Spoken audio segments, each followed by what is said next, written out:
All right. I don't know what the hell Grant wants me to do, but Brett's prepared some questions. Wow. Yeah, the whole thing's not just questions. Brett's just interviewing us. All right. This whole thing is Brett asking Chris questions.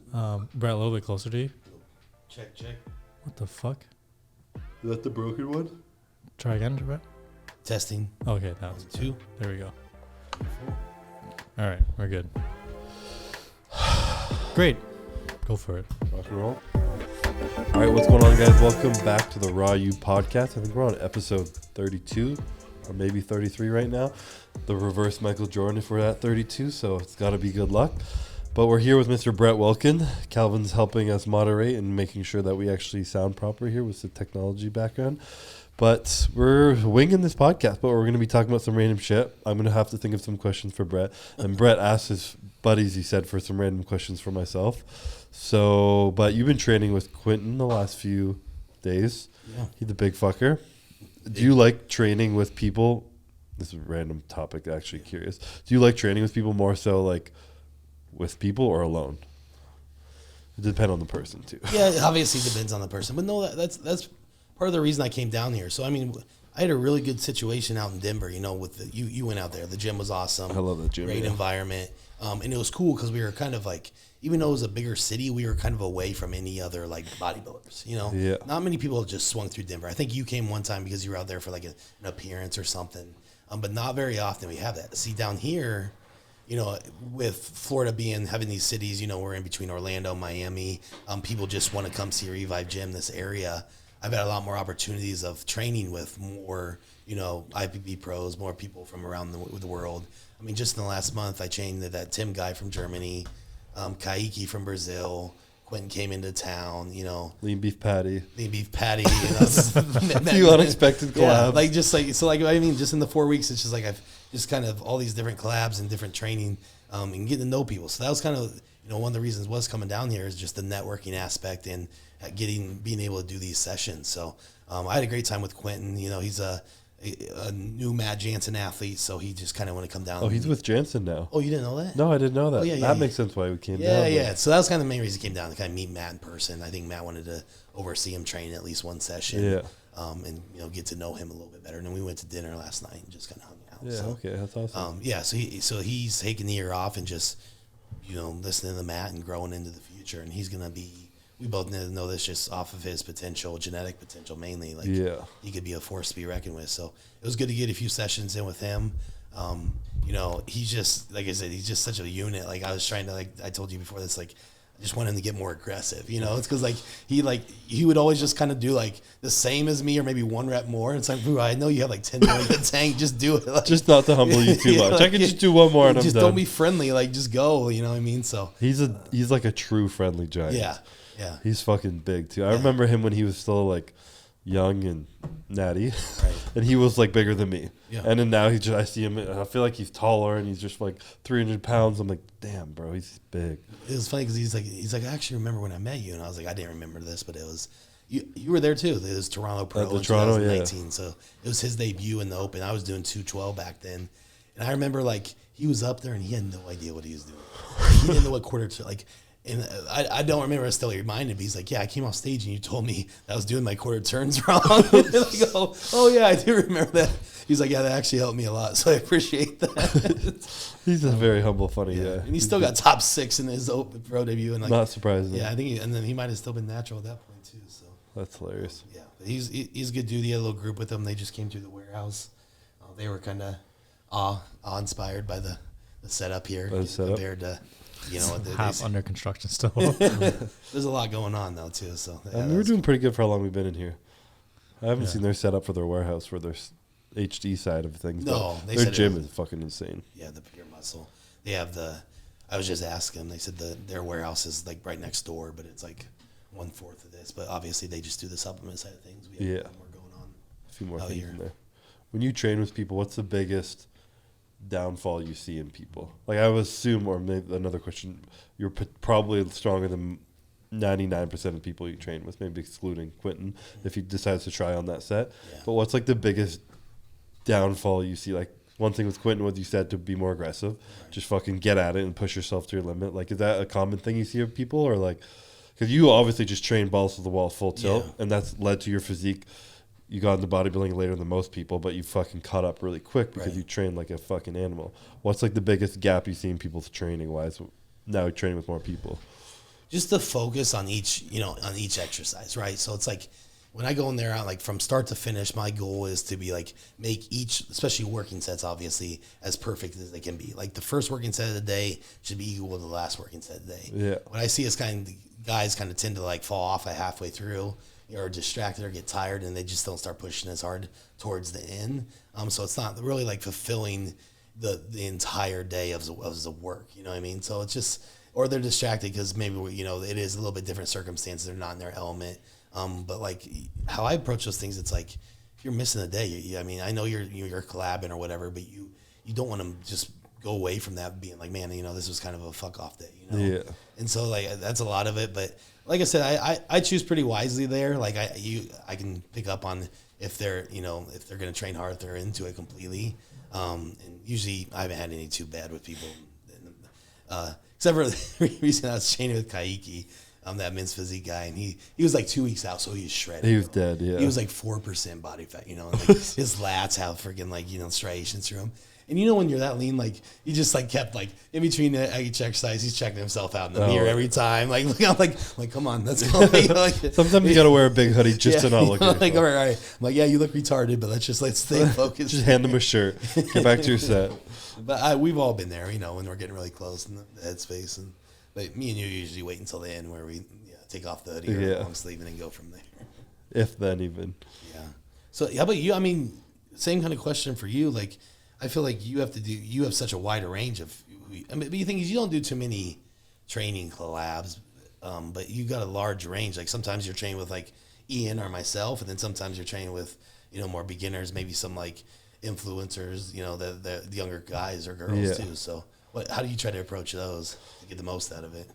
I mean, I usually typically, if I'm training with someone who's not focused on training like we do, I try and do those like when I'm in my like recovery phase versus like true off season, or definitely not prep. Like prep, I just won't, because you definitely notice a big difference of like training with like you and Ian as like true bodybuilders. It's like the workout is the focus. The workout isn't going to change. If there's time for me to put my energy into a part of the video, I'll do that. Whereas it's like the flip for a lot of influencers. They're just like, all right, let's like think of a good question to ask in between sets. Let's start a conversation, say a joke, and do this.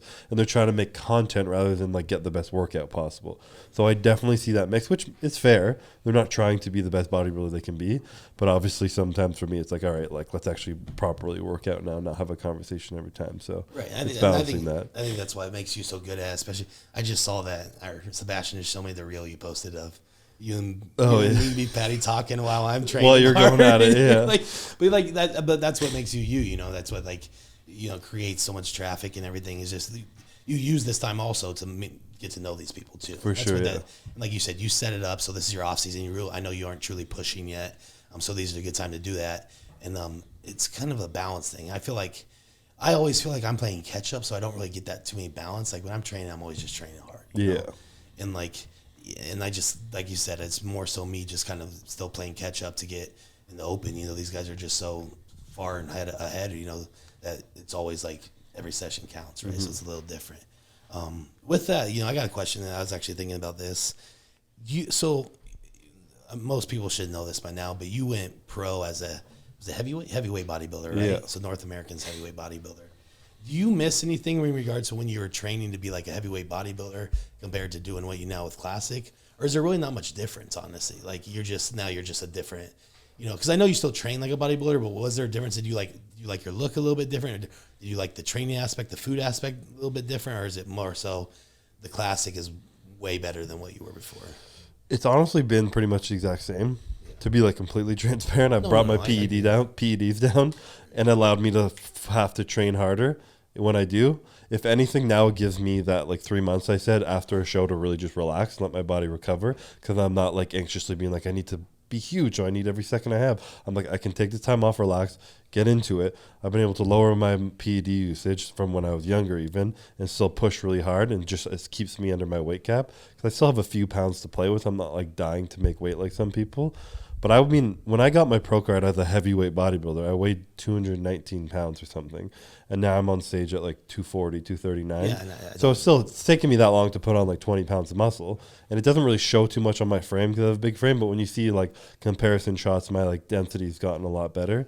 But this is the first year, and I am looking forward to this, where I was speaking with Hani, and he's like, we're not getting you up to 265 anymore this year. Like, that's only 25 pounds over my weight cut, what I typically compete at, but I still want to be even less than that. He's like, you have the muscle maturity now, you have the size, like we'll keep you at like 255, 258, like much leaner, but hopefully try and get the same amount of mass on. And when you diet down, it'll be easy for you to get really lean because you're not coming from such a high body fat point. Because my body can put on body fat pretty easily. So that's the goal this year, and I mean, I'm going to be happy about that because I don't like eating. I don't think anyone likes eating. I see how much you and Ian eat, and I'm like, holy fucking hell. It's just a job, you know? And I'm already, like, just beginning my off-season now, barely eating, like, over 4,000 calories, and I'm like, oh, man, fuck, I got to eat again, you know? It's already there. So that's definitely a benefit of Classic Physique for me this year. And it'll be interesting to see how it goes. Hopefully it makes me come in the best condition I've ever come to because I can get there earlier and then, like, slowly lean into it instead of, like, crushing myself at the end of a prep like I've had to in the past just to make that weight. But there's really not a big difference. My training's definitely gotten better. And I think something I've at least gotten better with in terms of like the YouTube and this and what we were just talking about is I can like turn it on and off in like seconds, you know? Yeah. I can go from conversation, get under the bar, and I'm in it. You know, I can like kill myself like when we were doing those fucking the template, whatever, all that shit. I'm like laughing, doing it, then I'm in it, but then I'm in it. And I'm doing it no matter what, you know? And I can kind of bounce back and forth, and that's something I've been able to develop. But I just enjoy training hard when I'm in it and you're like getting strong. So luckily that hasn't had to change.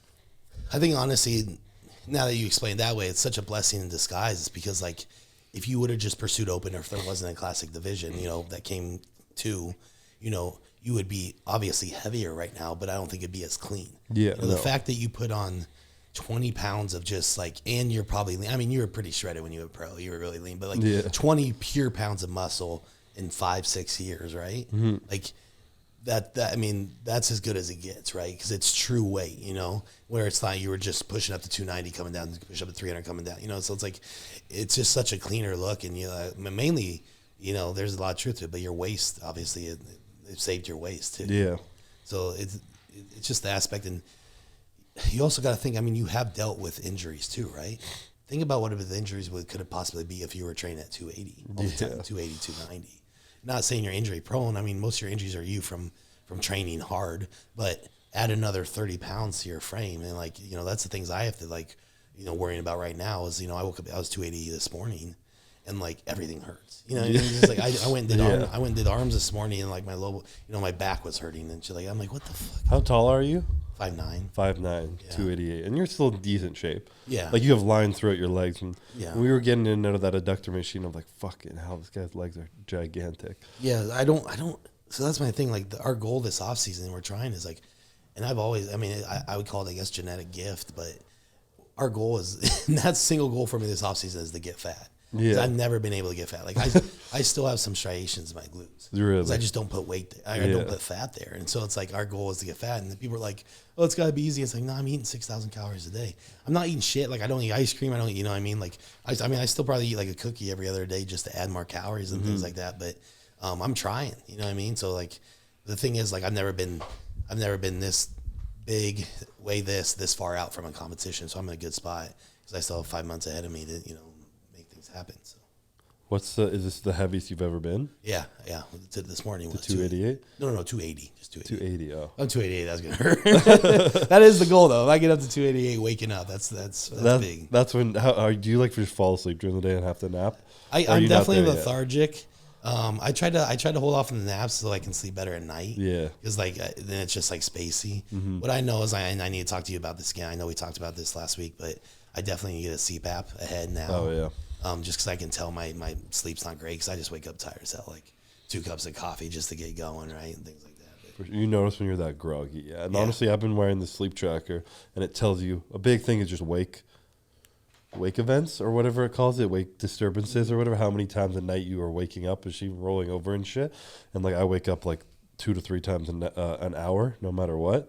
So like even that's a lot for me, but I still get deep sleep when I am sleeping because I'm not heavy and I can breathe deep. But when you're not being able to breathe, then it's just like none of your sleep's good. Like Ian is the same. He'll just literally be like, if you were to sit down on the couch, like if you were waiting for me with a podcast like you were for however long, he'd be asleep on the chair. Like no matter what. It's crazy. So at least you're doing better than him. But a little bit, I don't know. It matters on how the climate control too. You know? True, It's yeah. like sitting in the car with the sun hitting you perfectly. Like I'll be driving like, fuck, stop going. You know, Slap your like, you know, it matters how comfortable you are. But it's funny in our house right now because my wife's 8 months pregnant. Yeah. And so like she's on like the same kind of sleep thing. Like both of us like are getting out of bed, going pee, or like eating extra food, like, sleeping a lot. It's just like it's funny right now, but it's exciting. But it's like we're both need kind of help getting rolled over sometimes. It's like, and I just laugh because I'm like, she feels how I feel. You know? Yeah. Like, she can't put her socks on and stuff. Now she knows how you feel. Yeah, so I'm laughing. She's like, it's not funny, yelling at me and shit. I'm like, it is funny for now. Like, we'll laugh together on this someday. One day you'll get it. How has that been with her being pregnant and everything? It's been an awesome experience, man. It really has. And I mean, I got to give her all the credit. She's handled it like an absolute legend, So, first 3 months were tough, just because I don't think I told you this story, but like that's when I was getting ready for my shows. Yeah. So the first, we were prepping and the first 6 weeks of prep, we didn't know, but we found out 6 weeks into the prep that she was pregnant. So she literally got pregnant the first week of prep, which is insane. But yeah, so we found out 6 weeks into it, and then we didn't tell anybody because I wanted to wait to tell my parents when she was there in person. So we had to wait another 6 weeks before we could really tell anybody. I think I told Matt was it. So that was kind of a weird little, I honestly thought I was waiting for my mom to ask because Ivana kind of like, it was all new to her. So she kind of like stayed off of social media because she didn't want to take any pictures and stuff like that. She had to keep making excuses of like why she couldn't be places and stuff. So like I was just waiting for my mom to be like, "Are you guys going through a divorce?" Like what's wrong? Yeah, like what's wrong with you? Are you guys going through a divorce or something? Because like it was all these like different excuses. I'm like, yeah, she's not going to Romania and Spain with me because she's staying back to watch the dog. Like I was just making stuff up. And then then we told them, and then she could like be herself, you know what I mean? So she felt like she had to like hide. And so when we told her, that was like right at the 3 month mark, and then that's when like, because she was dealing with a lot of nausea. So nausea, she had this thing against like smells, and so like we have mega fit meals, right? And like it's already cooked. It's not like I'm even cooking. All we do, you do the same thing. We just put it in a pan and warm it up, right? Yeah. And so like, dude, I couldn't even like warm up steak in our house. Really? Like she would like puke. She would literally go to the bathroom and puke and then just start yelling at me like, "Stop it!" I'm like, "What do you want me to do? Like I'm 3 weeks out from a show and you're not gonna let me eat." Like so I started like I was like, "Are we gonna get a divorce over this?" We're screaming back and forth. Finally I was like, "Okay, I'm not." So what I started doing is like on every meal I would have, I'd go out on the porch and I'd warm it up on my grill. Oh, I was gonna say you have to do it outside. So if you guys notice, like on my stories and stuff, I was always eating out on my porch. Like I take videos of just me eating on the porch, and it was because I couldn't. It wasn't cook. I couldn't warm up food in my own house. That's but literally right at 3 months, it all went away. And then from 3 months until now, been amazing. She's been loving it. She loves the feeling of like the intuition of motherhood and everything. And but finally, right now, she's ready for it to come out because now it's starting to. For sure. It's 5 pound baby right now, so it's like on her ribs, and she's uncomfortable, like I said, and so that's where we're at. So we got about 6 weeks left, and I'll tell you the truth. Like this whole thing is, I'm excited. I'm ready. I'm ready for that. I am ready. I'm ready to be a dad, right? It's that time in my life. It needs to happen, and you'll get to that point too. But dude, last week. I was in Arizona, Dallas. I was on a road trip for 6 days. We were at a hotel every night. We were at a different hotel. One night, dude, I had like an anxiety attack. I'm not gonna lie, dude. It just all hit me. I was like, "Am I ready for this?" I'm gonna be a father. I'm laying in bed, like, "Am I ready for this?" Yeah. Like, I'm like in control of this like little human, like. And then it was like, "Am I gonna raise her right?" You know what I mean? Have I done enough? Because we're doing we've done online classes. Like we're going to a CPR thing like next week. I'm trying to do everything I can, to be prepared. But it's just like you just start questioning everything. You can't be preprepared. Can't be prepared. But then I always reassure myself there's people that have 10 kids that live in a trip. They don't even care. Like they're just popping them out, and we're throwing everything at this one, and she's gonna be awesome. But I'm not lying. If I did, I called her. I was like, I had an anxiety attack last night. I was freaking out. She's like, "Oh my God, I knew you were nervous. You just never said anything." I am because it's a little different. We're down here by ourselves. we're going to have it at the, the local hospital by ourselves. I think maybe my mom might come down like after the baby's born, but we're doing this, this is just us, we've always kind of been surrounded by family, and it's not going to be here. So it's like, which I like too, because we're going to get that full experience, like just us, throw it all on us and we got to take Sometimes it. I feel like your parents or in-laws can like be a little overbearing because they're like, this is my second chance to be like, be around baby, and like, let me help. But you kind of need the space for yourself sometimes. Well, and you do it the way you want to do it. Yeah. You're being told the way you want to do it. So like I said, I'm really looking forward to it. We're just putting it all in there, and I just need to I realized I need to give myself a little bit more confidence too. For sure. I mean, it's obviously scary, but it's like that's something I'm very excited for. If I'm lucky enough to have a baby one day, like people are always like, the world's so fucked up. Like, I don't want to bring a baby into this world, blah, blah. But like, that's your opportunity to bring a good person into the world. And if you can see it's fucked up, you can see how to act better in it. And you can teach that onto your child properly and communicate with them and bring them into this world as ready as possible or ready as they can be. Like, that's so exciting to me. I mean, just like I've learned so much stuff mentally about life that like, it's hard to reteach old patterns, like once we go through life and do things the wrong way, right way, and then we try and learn how to do it properly as we get older. And to like, I'm so like obsessed with mindset to think of being able to try and put that into a baby where they learn that from the beginning rather than having to go through life to learn it or something. It's just exciting to me. It's so exciting because you think about the things that either you that did really well that your parents did, or like things that you missed too. Yeah.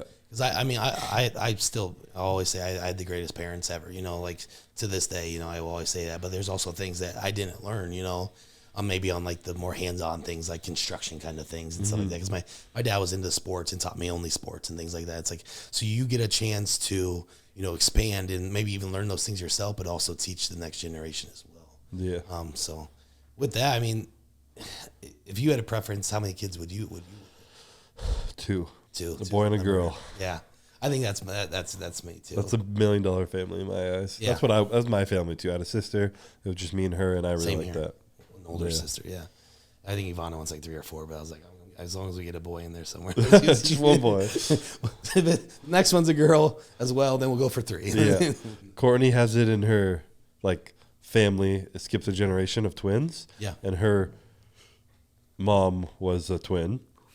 So then she wasn't, and then they'll skip a generation. So it's highly likely that she will be, because her mom's grandma or whatever was a twin too. So it like kept doing it, or great grandma. And then I'm like, fuck, like she keeps fucking with me, or her mom does. She's like, you're gonna get twin girls. You're gonna get 2 girls when it comes out. I'm like, if they do that, and I'm like, I'll go to 3, but I'm gonna do that. Like another thing you can do now, where you like genetically pick the child. Yeah. I don't know if I'm open to that yet. Yeah. There's some people who are like, that's bad ethically, but I like to fuck around and joke about it. It'd be pretty cool to be like, I want a brown haired, blue eyed boy baby. That's, like, wow, that's fucking scary that they can do that. But comes out with a mustache. Just pick all the prime genetics. So Ivana's actually has a twin brother. Oh, really? Yeah. So identical twin. Well, I get scared maybe identical, right? But biological twin brother, and so I'm next. We might have some twin grandkids. There you go. Yeah. That's cool. I feel like that'd be easier to like. I mean, maybe not. I don't know. I said that. I was like, if you're gonna go through the process, might as well do 2 at now. Once, be done. Yeah, do 2 now. Yeah, it might be hell at sometimes, but it's better than having better than like a 3 and a 1-year-old or something. Yeah, just have them both be 3. Because as soon as you're over that stage where they're kind of becoming self-sufficient, oh, here's another one you have to baby again for 3 years. Yeah, or however long it is. Yeah. Wild. Are you gonna pull back like a lot on? Like once you have your kid, are you gonna pull back a little bit on like not competing, but just like you're not gonna compete for like a bit, or how are you gonna go about that? No, I mean you gotta think. I'm 34, so it's like I only have so many years left. Yeah. And so the thing is, I'm gonna be done competing by the time she or the next kids are kind of getting to the stuff that I'm like gonna be really involved with. You know what I mean? It's like when she's like 5, right? And so getting into sports, and that's when I'll take over with the coaching and stuff. Honestly. I mean, I heard you say this the other day, but I was the same way. It changed, but I said right when we decide to have kids, I'm done competing. Yeah, because I just want to go all in on the fatherhood, and I still think that way, but just more so when they get a little bit older, right? For sure. And so because like I said, it goes back to my childhood and how my dad and mom gave all in, and my dad coaching me from age 4 all the way to 18. Mm-hmm. Me and all my buddies and stuff. I want to do that as well, but it's just, I still have, I still need to reach my prime and see what I can do here in my profession before we're ready for that next Yeah, step. and that's also how you're providing for your Yes, family right. too. That's So. exactly what we're providing right now. Yeah. So Ivana's able to stay home, be a stay-at-home mom, and I can still do this too. Is it important, or even do you even care if like do you want your kids to see you like compete and do all that too? It's not as important. I'm not. Yeah, I mean, I'll be okay with being like, let's look at photos of what Dad used to Back look in my like. day, yeah. Just make sure you show them to your boyfriends that you're trying to bring down the road. But I mean, it'll be cool. Like, it's gonna be really cool this year at the Olympia. I qualified for the Olympia, my first Olympia, and we'll have the baby there. You know what I mean? So like, just she can look back on that and be like, we had this awesome weekend together. That's what I'm looking most forward to. Both of our families are coming down. We're getting a big Airbnb, and the baby's gonna be there while I'm getting ready, and then just celebrate it with it. Yeah, it's gonna be a win either way, but it's gonna be a good time. It's also nice that it's in Orlando. I actually like that it's in Orlando, to be honest. I do, just because we live here. Yeah. The fact that we can just drive up there is a huge benefit. It does sound like I was at Wings of Strength last week on that trip, and it's not permanently in Orlando. No. So they're trying to figure out things. They're just trying to find the right venue, price-wise, to bring it back to, because I think they prefer Vegas as well. Yeah, I think so. I think they can sell more tickets usually there. What about you? Do you care if do you want your kids to see? Hell no. I'm obviously going to share that, but I don't want my kids to be bodybuilders. I'm going to let them do whatever they want to do, but I'm not going to push them into it. No.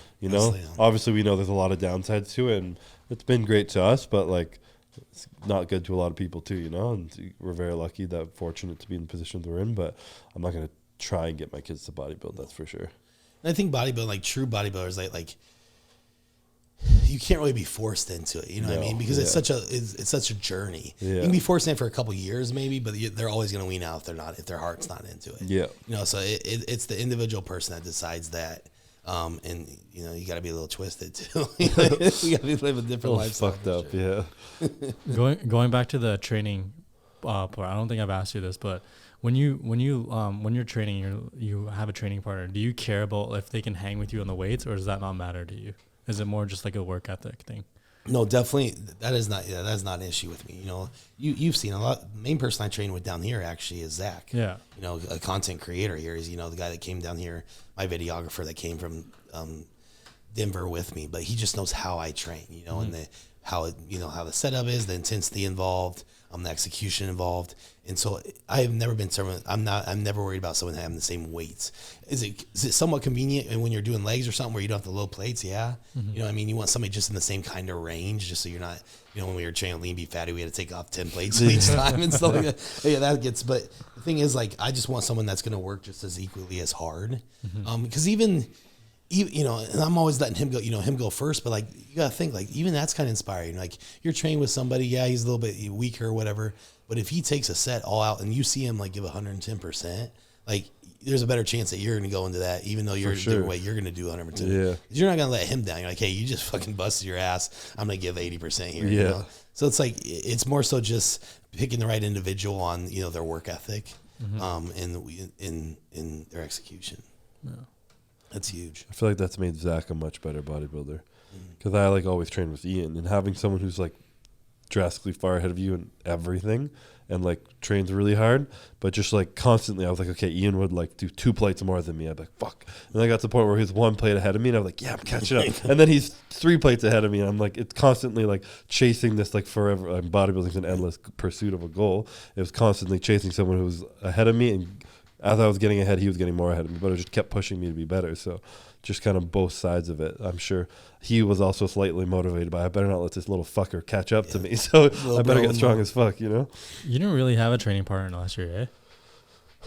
The only training partners I've had were Ian back in the day and Axel in 2020. Maybe you need to bring it back and get another training partner. Maybe one day. Yeah. Probably should. I'm all over the place with my time, though. I'm so inconsistent. Sometimes I train at 8 a.m., sometimes I train at 4, sometimes 6, sometimes 3. That's the main thing. So, like, it's like, no one can be consistent with me, You said you like training in the mornings, but you don't do it anymore. It's hard.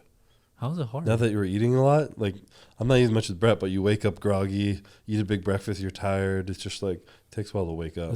What's your prime time to train? Like 3? Yeah, 2 or 3 meals, like either 12:30 or 3:30. You also got to think like us bigger guys, especially in the morning. Like we gotta clean out from the day before too. You know what I mean? Like you gotta get 2 shits in. You gotta get things going. You gotta wake up like before. You can't just go straight to the gym, man. Yeah, you guys have a longer start time. Longer start, and everything starts ticking a little bit slower. I remember when me and Zach were training in the morning. He would wake up at like 4 because like we were trying to train before work, so we get up at 4. I'm like, fuck that. Yeah. But like we could just get up, slam some pre and go. Right. But we're way lighter. Right? I didn't mind that when I used to do that. Like, when I used to work, work like a 9 to 5 or whatever. I like training before because you're going to work, you're all hoppity, fresh. You already got your endorphins released. You're going, and then like when you get done with work, you're done. So I mean, I understand that, but when you're doing this as a job, it's totally different. Yeah. So is that what you did before? You did a construction? No, I never did construction. Oh, no. I heard construction, so I just so I've done. I did a few things. I went. I played college football, and honestly, the only reason I was in college was just to play football. Yeah. And I ended up getting an exercise science degree just because I started out as business. I wanted to be an athletic director, and I still kind of do someday. But what I learned is you have to be a teacher to be an athletic director, and I don't really. I mean, like. I don't really, I was kind of on the fence all through college. So I actually did. I don't know if you do this. I student taught. I got my education degree. Really? So I student taught K through 12 physical education. That's cool. So I got education degree and I got exercise science degree. So physiology. Just because that's the only thing that really interested me in college. So I even spent a whole semester coaching teaching little kids. And I had a blast doing that, right? So even from kindergarten all the way to 12th grade, I loved teaching the kids. I had fun with them. But the issue was the parents and the teachers.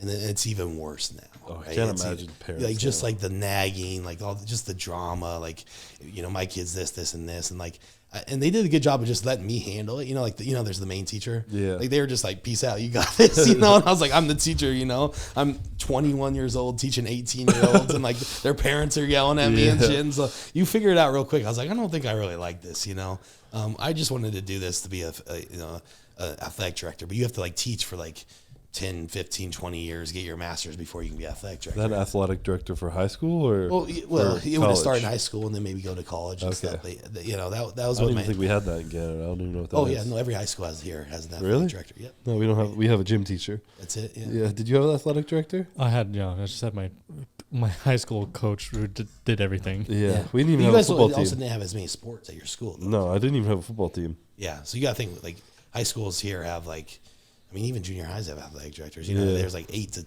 12 different sports all year long, and they're in charge of all those. Which is what I want to do. But then I learned from teaching that I didn't really want to teach for 12 to 15 years. So I got done with college, and I actually didn't know what I wanted to do. I was just kind of lost, right? So I started lifting. I was like, all right, I'm not going to run around for football anymore. I'm 170 pounds. I want to put on weight. So that's when I kind of started doing my own bodybuilding journey. And I actually I became a bartender. So I worked at. I can't picture you doing that now. Hilarious. So many gym bros that work in bars. Usually they're a bouncer though. Yeah. No, I went straight. I was the bartender. So I was making make more money. No, I would make like $300, $400, $500 a night. Yeah. I worked 4 nights a week, and then I would just lift weights the rest of the week. I wake up at noon, hungover still, go into the gym, smash a workout, go back to work. Work until 4 a.m. Do it all over again. And I did that for like 3-4 years. And I mean, it was great money. I just, like I said, I was still kind of lost. Didn't really have any immediate goals. So I was just riding that wave. And then I met Ivana. We were getting, a little more serious. So I was kind of weaning off from the bartending. I became a home mortgage consultant for a year or 2 years. A what consultant? Home mortgage consultant. Home mortgage consultant. So I was selling like I was refinancing mortgages and everything. And then I was making good money doing that too. I was making 6 figures. Like, not bad. Yeah, but because they literally. I showed up to this interview, and it was those for Wells Fargo. And I'm like, they're like, do you have any experience? I was like, no, I got an exercise science degree and I played football in college. So they're like, perfect. We know you work hard. And they hired me, and I was like number 1 or 2 or 3 on the team within like a month. That's actually a smart way to hire. Yes, a lot of people would be like, well, you don't have direct experience. That's how they went. How about you just prove you can work hard? It was the team lead was an ex-football player, and he's like, I know, I can tell that you're a worker, so we just need somebody that grinds. I was like, okay, and so it worked. I was good, but I only lasted. I decided to quit because I was in the cubicle.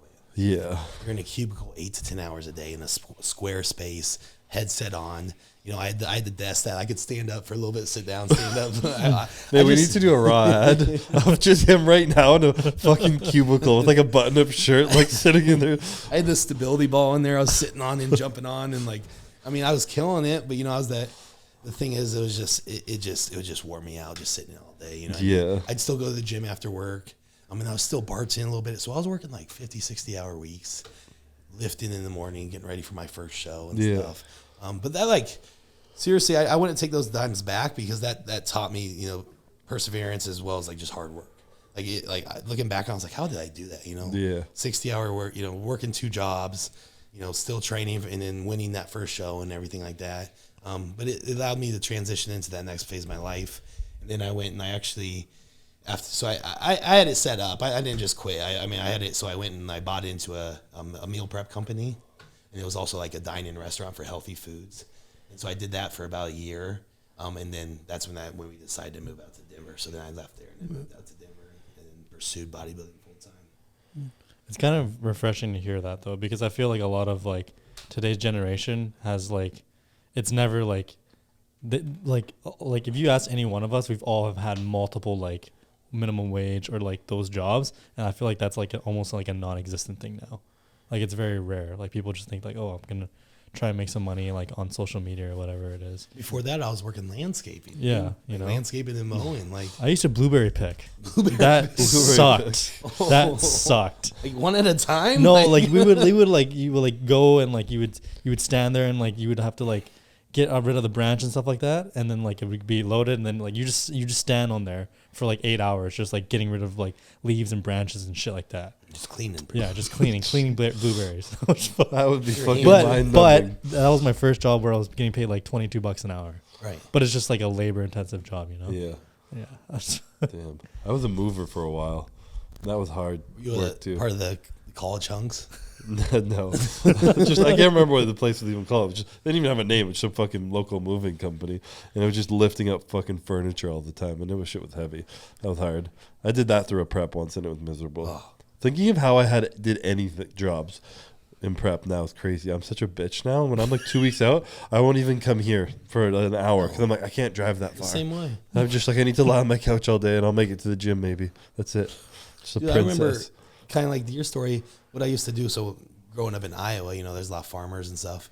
These guys would pay me and my buddy to unload, semi trucks full of watermelons. So we'd sit there just tossing watermelons for hours on end, and then we'd go to football practice. You know what I mean? Yeah. And then we'd go to a game, like a baseball game later. It's just like looking back, like how did we have that much energy now? Like it was amazing. It's just amazing.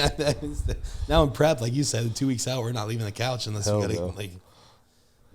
You can appreciate those simpler times though, because like those are also times where, you know, social media was not access. So like doing things like that, we could do it. We could like, you know, like I could. That's the thing is like when, like back in the day, like if my buddy like wanted me to help him build something, like help him build his porch, like I could just, and like this is before like iMessage or iPhone was even a thing. I would just go over help him or something like that. Whereas like now it's just like you don't see kids doing that stuff anymore. You know what I mean? No. But following into that, like once you have your kid, like how important is it going to be for them to have like multiple jobs? Like, do you think that's going to be important for you? It won't be important for me. I will kind of do a setup that I was, you know, what my parents said with me is like, as long as you are playing sports or being active or doing something, you know, involved in something, we'll cover an allowance, or, you know, you don't need to work. So that's why, I mean, I played 4 sports, you know, it was spring track, summer baseball, fall football, the work sports. Yeah. I played 4 sports. It just went changing, and it kept me out of trouble too. Like I don't even think I didn't even drink until I was 18. You know, I stayed out of trouble. You know, I also had a really good group of friends. Like we ended up going to the state championship game in multiple sports and stuff. You know what I mean? Like because we were locked in and stuff. But it was like, I really hope I can create that. You know, my daughter, our sons, or whatever, decide to do a route like that. But one thing I'm like you just pointed out, this whole social media thing is like, we are going to make sure that like, you know, from 7 to 10 at night, phones are off, right? Like we go outside and play. You know, we go outside. I mean, you know, play. No tablets, no TV time. Like I miss those times dramatically. Man. Yeah. You know what I mean? Like even just talking about the, you know, tossing watermelons. Yeah, it was terrible at the time, but you know, those are great memories. When we go jump into the pond, like Yeah. you don't see kids jumping into a farm pond anymore. You know what I mean? Like hell no. You know, They're like, Oh, oh, shit. fuck, you know, like that's gross. You know, I feel like such a big thing too is because this wasn't us because it wasn't there yet, but this current generation is that the phone and social media is so new that even our parents are addicted.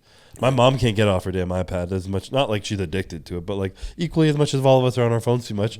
Everyone's parents are now, so the kids see that, and the parents don't really have the wherewithal to do it. And our generation is just now starting to see the negative impacts of it, where we can then be like, all right, let's put that positivity, hopefully, some of us who are aware, onto our children to not do it. Because like as long as you're not on your phone all the time, your kid's not gonna be on their phone much. If you're engaging with your kids, even if you want to watch a show with them or play a game or do something with them, then they're not on your phone. But if you're sitting on their phone, they're gonna be on theirs. So like having that like example, I guess, is so important than just like telling them what to do while you're doing it.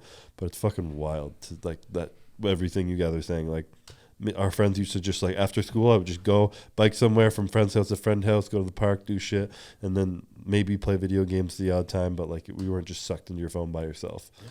You know? We set that example, like you said. Yeah, that's what it's gonna be. You know, 'cause they're gonna get the bad examples by other parenting choices and stuff. Mm-hmm. You got to make that a precedent always. yeah. I sometimes when I'm scrolling on my phone, sometimes I actually just get exhausted looking at my phone, and I just need to actually get to a point where I just go do something. Don't you know what I mean? hate it when like you catch yourself and you're like, Oh, yeah. why the fuck am I still looking? Yeah. It's Yeah. Like I'll just throw my phone. Like you're lost. Like you're down a rabbit hole, but you're like they did it. They've done it. They made you addicted to it by just the screen time, just the stimulation. Yeah, Right? especially with like Reels and TikToks being heavily that's all it implemented. is. Like I deleted TikTok, not because I was ever addicted to it, because I just never saw the point of it, and I only re-download it again because Sebastian makes hilarious memes for Raw. But like, yeah, it's just like it's like a rabbit hole you fall down. You get lost and you don't realize you're getting Yeah. lost, and then you hit you and you're like, okay, What makes me slap myself in the face is when I open it and I'm like, oh fuck, why am I on my phone? I put it down, then I'll literally open up Instagram again. I'm like, holy shit, what's happening? I'm like possessed. I'll close it and open it back up and do it again. I'm like, what the fuck is wrong with me? It's 10 times worse than prep, isn't it? Yeah. Oh, actually, no. When I get to the end of prep, my screen time was down to 10 minutes a day. Was it? It doesn't count Netflix and shit. No. It didn't count that, but That's like amazing. I wasn't on anything. Mine's worse. I mean, just because your attention span is lower too. Yeah. It is for me anyway. And like you said, I'm just like, I don't think I had the attention span to even think of it. I was just like, Tell Brett Courtney's method. Saying up her phone. she deletes Instagram. Yeah. She'll like make a post and then delete Instagram, which is delete honestly it. smart. Yeah. 'Cause then she'll like, I'll go check and it's not there, and she's like, "Fuck, what are you doing?" Like, put their phone down, and then she's way more productive that day because you can't go on it. But what does she do to supplement that? Oh, she went on Facebook. Yeah. The first night she did it, she like deleted it, and then I'm like, "What are you doing, babe?" She's like, "Nothing." I'm like. Then 10 minutes later, she's like, "Look at my friend's sister's aunt's cousin who's like this." I'm like, "You're on fucking Facebook down a rabbit hole? Like, you don't even know who this person is." It just gets you. just switch to social media. I'm not on Instagram, but I'm on Facebook now. Baby steps. Yeah. Baby steps. It's crazy how hard it is to just get rid of your phone sometimes. I think I'm gonna take my old phone and download all my social media apps onto it. And then have this, because I need it to text all the time. I get phone calls and shit all the time now. But like, if I wanted just phone calls, one social media, and I can like leave one in my backpack or something, then maybe that will help. I don't know. I'm sure there's a way you can actually lock your phone too, to like prevent it from downloading those apps as well.